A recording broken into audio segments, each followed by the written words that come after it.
When I was in college and in high school, I had a drug problem. I became addicted to cocaine and heroin. And I was afraid to get treatment because what I'd read about addiction treatment was that the whole idea was to humiliate and break and attack you. And I thought, that's exactly the opposite of what I need, because the reason I'm using drugs is because I feel uncomfortable and unsafe around other people. And so when I got into recovery eventually, I wanted to understand, where did this idea come from that we should break addicts to fix them? Throughout the 1960s, many new treatment programs have been launched, in and out of government. Perhaps the most publicized is Synanon, a private organization founded and managed by ex-addicts. Synanon was founded by a man named Charles Diedrich, an ex-alcoholic and frequent speaker at Alcoholics Anonymous. It was his answer to the dilemma drug addicts were facing during the early 60s. There was nowhere they could go for help. During that time, drug addiction was seen as much more severe than alcohol addiction. So Diedrich came up with a solution, using the 12 steps made famous in Alcoholics Anonymous, but with a new twist. He thought that AA wasn't tough enough. He thought that the 12 steps were all well and good, but they really wouldn't work unless you forced people to do them. At the core of Synanon were group sessions that relied on highly intense confrontation between group members. Like a little baby. Really? I want! The idea was to break down an addict's defenses, to make them reveal their innermost, deepest troubles. Only then would they be able to help themselves towards sobriety. Synanon evolved into Daytop and other therapeutic communities. And Joe Ritchie went to Daytop. The man who runs Elan is Joe Ritchie, himself a former delinquent and heroin addict. Joe came out of Daytop in like 67 or 68. He went through the program, then he worked for it. And ultimately wanted to found his own therapeutic version of Daytop. And then he was introduced to Gerald Davidson. Dr. Davidson was a Harvard-educated psychiatrist. And they went up to Maine. From what I understand, Maine had less stringent laws on who could operate and what kind of permits you needed. In 1970, Joe Ritchie and Gerald Davidson opened their first facility in the small town of Sebago, Maine. They called it Elan 1. And like Daytop, the program mainly focused on rehabilitating hardened drug addicts. Joe's empire was expanding, and so was the new troubled teen industry. Parents, psychologists, and courts from all over the world were sending their troubled kids to Elan for treatment. The troubled teen industry has become connected. Sometimes a drug rehab will recommend a wilderness program, and sometimes a psychiatrist will recommend these things, largely because they're ignorant of what actually goes on, and also because, unfortunately, professional treatment is not always so professional either. Attack therapy is basically the idea that you've developed this horrible, bad personality, and we need to attack you and break you entirely in order to eliminate it and to rebuild you as a good person. Yeah, you're the first one to do it! Yes, sir. Day in, day out, life at Elan is constant confrontation. Yes, sir, it's your best on the justice. Unrelenting pressure. I couldn't believe all the shit that was left on those things. Your feelings, your negative attitudes are broken down, dissected, torn apart. The idea is to change your behavior. The Elan program was twofold. In one sense, there were therapeutic groups. Primal groups. Encounter groups. A parent group. The other side of Elan was a functional working microcosm of the work world. Everybody had a job around the house, and everybody had to make the house, the society of sorts, to function. It was very Lord of the Flies. Yes, I've actually explained it that way to people I've known several times. That's the best part. It's the most ingenious fucking thing ever. You have the prisoners run the prison. It seemed like the patients therapeutized the other patients. It's great because everybody wants to move up. We all know we want to get out of this place. That's the only way that you can convince people to, like, I don't know, shut off like their real human convictions. You're disgusting in a way, man. Because everyone here is trying to be the exact opposite of what you are now, and you want to hold on to it. That's the disgusting part of it. You just better start being honest with us, man, because everyone is getting pretty hostile. And I bought into the whole thing. I am going to do whatever they tell me to do. Okay? I'm going to hurt anybody they want me to because I want to get out of here. Elan does things a little differently, more of an emphasis on integrity, honesty, accountability, wellness kind of a model rather than a psychiatric or illness model. And the kids often don't know they're being therapized, if I can use that word.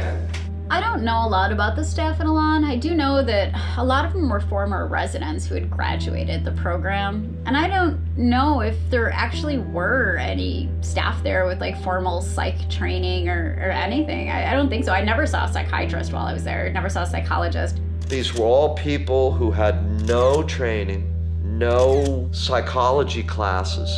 Their only qualification was that they themselves had been through the program. They thought that because they had been through experiences that qualified them to handle disturbed kids. There are no national standards, nor even a consensus of expert opinion on how much formal training should be required of persons involved in treating troubled kids. But both Dr. Davidson, a trained psychiatrist, and Joe Ritchie, who did not graduate from college, believe that experience is the best teacher when it comes to helping the type of kids who come to Elan. Duck in a Raincoat is packed with personal accounts of brutality and intimidation at Elan, Ritchie's drug treatment center for young people in Poland Spring. But a 1971 state investigation found no evidence to support such claims. If Joe is so bad and so dirty, why hasn't anybody been able to make anything stick to him? Because he's very good at what he does. What he does, according to Curley, is cover his tracks and dupe the media. He has money, which certainly makes people credible in the United States of America. But, how he made that money, is some of the things that are questioned in this book. It sounds like the founder of Elan was a sociopath. And there's evidence that sociopaths rise in these places very easily. There was a study done of using the Synanon kind of method on sociopaths, and they found that it made them worse. Because basically it told them that hurting people, which they enjoy doing, is good. So it basically trained people to be better sociopaths, which is kind of scary when you think about the kids that are sent to these places. And Elan was definitely among the worst that I have heard of. I'm glad I worked at Elan. I'm glad I met you all. It's like you were my children. But I'm not happy with, I'm sad that other people didn't get what everybody else could have gotten or whatever else. And I'm sad if they felt like they were abused or whatever else for them. But I'm still gonna go to sleep tonight. I can't remember exactly how I found out about Elan. I probably read an article about the Michael Skakel case. Throughout the 80s and 90s, Elan had gone through many changes due to ongoing pressures from social services and modern-age views on mental health treatment. Many of the humiliation tactics, such as costumes and spankings, were dropped. By 2001, Elan no longer used the ring. However, it really wasn't until the Michael Skakel trial that Elan's violent past came back to haunt it. I got to do an op-ed for the New York Times a few years ago, and I called up the New York State Department of Education and was horrified to discover that they were sending some learning disabled kids to Elan. The state went in and did an investigation, and that's when New York said, we're not sending any more kids. What was interesting about that was Maine had been doing investigations for years and never finding anything. New York, in its first investigation, found kids restraining other kids, sleep deprivation, attack therapy. They found all kinds of bad stuff. Why? Because Maine always announced when it was coming in advance, and New York just went in. And I think it's pathetic that the state of Maine, for decades, announced when it was going to investigate a place that was known to be abusing children. However, in the end, it was a greater force that brought about the end of Elan's 40-year reign. Elan wasn't closed because of laws or because it broke any specific state regulation or, violated any codes. They were closed because they were hitting the wallet. The internet closed Elan down. In the beginning, I was like, I'll just be me. But people started coming out of nowhere and sending me death threats. And these people may just have a vendetta against, that's the guy who closed it? That's the guy who made us go bankrupt?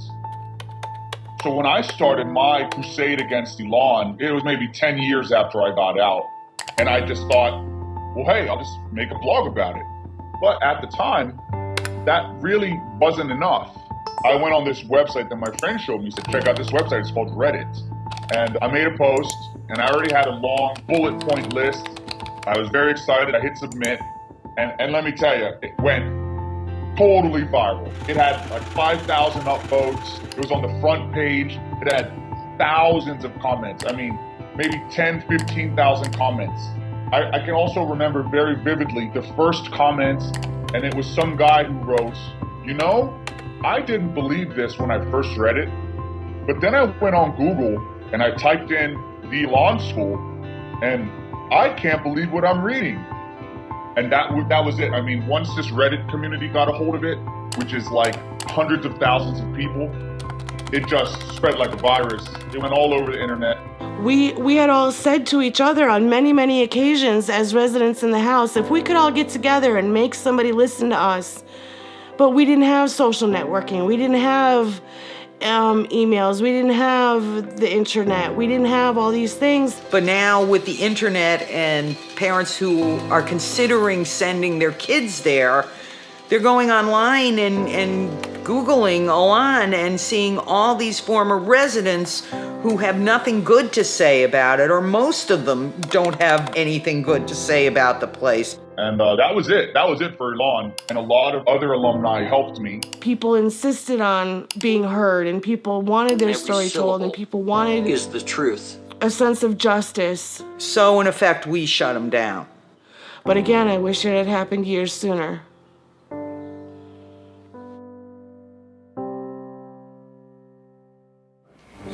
In recognition of the growth that she has achieved. There's no doubt that Elan had a role in changing a lot of people's lives for the better. It would be unfair for me to say it didn't. But in the end, when you look at the bigger picture, the damage that Elan caused far outweighs the good. Elan claims its graduates are now leading happy, productive lives, that they're staying in school, going to college and working, that drug use is way down, and criminal involvement cut by more than half. It claims that 2/3 of all its former residents are now leading productive lives. That figure has not been scientifically verified. But parents of some former residents dispute these claims. When Rhode Island parents complained, the state investigated and found that of 117 former Elan residents from that state, 70 had been arrested, and that one is serving a life sentence for murder in South Carolina. There's absolutely no evidence that this does anything other than produce post-traumatic stress disorder, depression, and in some cases a brief period of compliance. A lot of people will tell you, it worked for me. I can't say that 12-step program saved my life because that's what happened to help when I ended up getting into recovery. I mean, I can say that, but the reality is that I don't know that. That's an anecdote. And even if it's my anecdote, and I believe it very strongly, it's still an anecdote. And if we're going to say that addiction and mental illnesses are diseases, then we have to have medical standards of evidence.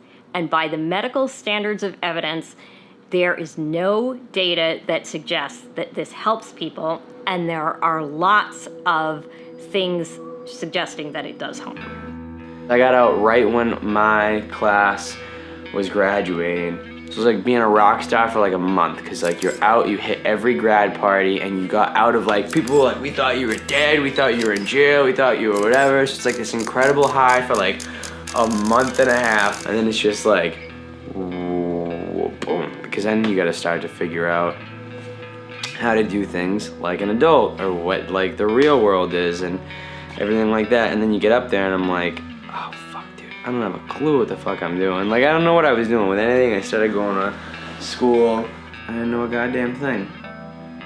I don't know a goddamn thing. I didn't know how to fucking sit in a real class, real homework, real work, real everything. I'm like, I don't have a fucking clue, dude. I didn't care. Started seeing one of my best friends when I came home from like childhood, and he was all fucked up when I got back. He was really bad with oxys, and I remember I never understood it because I never did anything other than really drink or smoke, so I don't understand what shit was. And he was just like, go on and try it. Did that, and then I've been on like an off and on like. Been out like 5 years. I've been on an off and on 5-year drug bender. I'm at rock right now. I'm at rock. got me at a great time. I went basically from Elan to college, which was totally fucked up for me because I had no social skills. The education was minimal, and basically when I went to school, all I wanted to do was do everything that I wasn't allowed to do at Elan. I partied, I sold drugs, I did drugs, and went to concerts, and I did everything that I felt I lost out on when I was a teenager. I made up for like tenfold when I left Elan. And then I got into heroin, and I loved it. I ended up doing it for like 20 years. It was like the love affair just like started, and it was like an everyday, every time I could get anything. And then that started me off stripping because I realized how easy the money was. So that's what I did for 10 years probably. And I felt guilty about things that I was doing, but the fact that I felt guilty about it didn't stop me from doing them. It just made me more miserable. And it just made me want to get high more. It made me want to do whatever I could do to get away from like the way that I was made to feel about myself while I was there. Because I was really made to feel like I was like the biggest piece of shit on the face of the earth, and I was always just gonna be good for nothing. And that was really like what Elan instilled about me to myself. I was into some very dangerous stuff, and there is a distinct possibility that if I didn't go to Elan, I could have died. There's also the possibility that I could have straightened myself out. I don't know. But the way that Elan had taught me how to live my life worked. You know, I didn't act off my feelings. I didn't let my feelings get to me. I went to college. I met my wife. I had a family. But all of a sudden, I got to be about 33 years old, which was maybe 15 years after I had left Elan, and all of a sudden I found myself, I couldn't deal with anything. Something had changed inside me that my feelings totally overtook me. I had missed my childhood, and that bothered me because I knew I could never get it back. By the time I was 36, I was shooting 25 bags a day of heroin. I think Elan really fucked up my life. I hear the negative screaming at me in my head frequently, and especially when I'm down or I'm feeling insecure about, instead of giving myself a pep talk, those voices come in my head. I can't say what would have happened had I not gone there, and maybe I have a little bit of mental illness besides. I think that's why most people end up there. They're acting out in some way. But it really fucked me up. One of the reasons that Elan and these emotional growth boarding school kind of places caught on with parents is a lot of parents wanted to avoid psychiatric labels and wanted to avoid medications. And so they kind of figured if I send my kid to a place for bad kids, it's better than sending them to a place for sick kids. And they didn't realize kind of how weird that actually is. These places sort of show that there's still an enormous stigma on mental illness and addiction, and that we see teenagers as diseased just for being teenagers. I still think about Elan. I think about the friends I had there, if they're still around or not. I know most of them ain't. It kills me because I know that there's other kids. I just know that there's other kids that left out of there and felt the same way I did. And they didn't get a chance to find out what I know now. You know, I don't know why I was spared. I don't know why I'm still alive today. Like, by all means, I should not even be sitting here, you know. And I just know, like, so many kids killed themselves and died of overdoses. And I don't care. Like, we have problems, but, like, you know, we were kids. You know what I mean? And they took everything. They took everything away from you. People at Elan 6, I would like to say, I'm sorry. if I hurt them, I was doing what I was told. I was doing what I felt I had to do to get out of there. It was not a personal thing against them. If I hurt somebody, I'm sorry. And I hope that they can find it in their heart to forgive me.